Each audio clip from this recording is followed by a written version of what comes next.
So I'm gonna do this video tutorial for my dad. He was asking me some questions about, well, he wasn't asking me questions, he was just saying he's having problems keeping his pond clear. This has no plants, no actual filtration besides this bucket down here.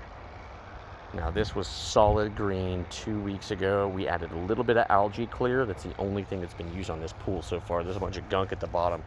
That's normal. You gotta stir that shit up, scrape it off, and then take it to your plants if you can. But there's some living organisms here, water beetles primarily. But my dad wanted to know how to keep his pond a little bit clearer, so I'm gonna try to help him out with this video. Now these can be created from something as simple as these waterfall overflows for a pond. I've seen a couple of guys use them on YouTube. They work really well. I chose a 5-gallon bucket just because of water capacity. So on this 5-gallon bucket, we have bulkheads. And honestly, I probably should have used a better lid, but this has been working, so we're going to keep using it for now. It seals off. Find a better lid would be my suggestion. This is just a cheap Tractor Supply lid for the time being. Now,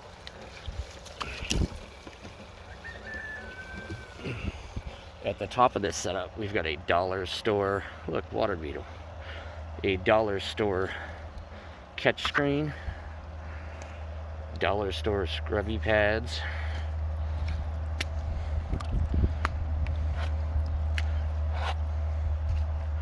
and those have been stuck inside, you'll see right here, in order to keep it pointing downward. That's what you use the screen for. They all overlap and they just create a giant filter. A dollar store laundry supply bag, that's gonna be heavy as shit. Couple more dollar store scrubbies, and when you're cleaning these out, make sure you disconnect both ends, because if not, it's going to drain a bunch of shit back into your pool you don't want. Dollar store scrubbies, just a piece of ABS plastic, a piece of PVC modified for a screen to make sure no large debris gets into the pump. Pretty simple setup, but in here is where most of the magic happens. So let's see if I can do these two things at once.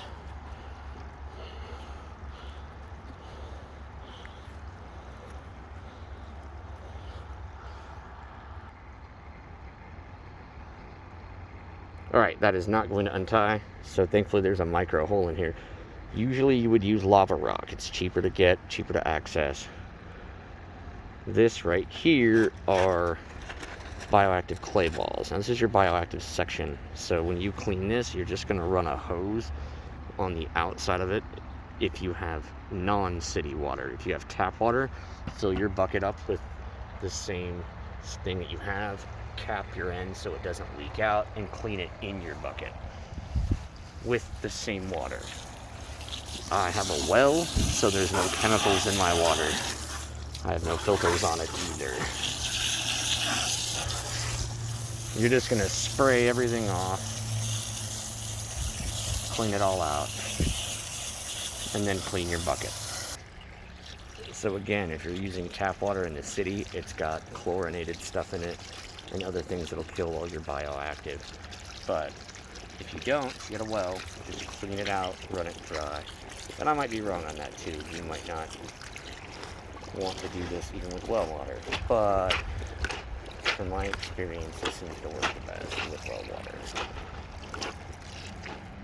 City water is another story. There's all kinds of stuff in there that's going to kill off anything that's biologically filtering for you. Again, this is your main debris screen. It'll catch all your water beetles, all that kind of stuff. If you've got fish in a pond, they might like to eat that kind of stuff. Clean off all your sponges, scrubby pads, whatever you call them.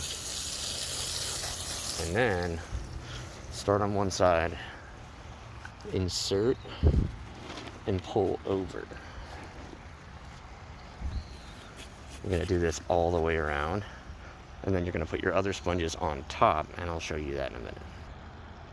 So the theory with this is all of them will overlap. I didn't put that one in right.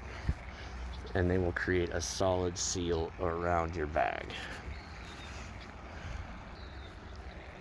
Then you just walk around and fill all your holes like so, folding over your sponges. The least amount possible is usually your best option. That way you've got more surface area covered on the top, and then the sides are sealed. So when you're done, it should look like this, and then you just take your little dollar store fucking screen strainer, cinch it down like this, find your bucket top,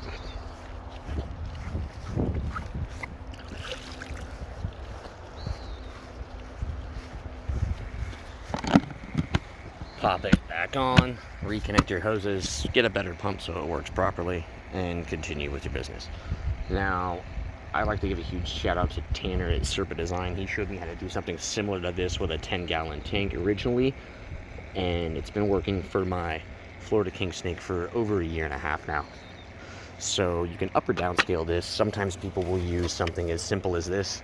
They'll put a piece of plastic in here with drilled holes, and then they'll put their lava rock in the bottom, and then they'll put a screen on top for finer meticulates. You can use all types of things. A lot of people will use cotton for pillows that's synthetic and stuff like that, but it just depends on how big your tank is. These can be up or down size. I've seen 55-gallon plastic drums used. I've seen the black and yellow totes that people use for food storage and other things like that used. There's all kinds of ways to do it on YouTube if you want to look around for it. So thank you for your time. Hope you enjoyed the video.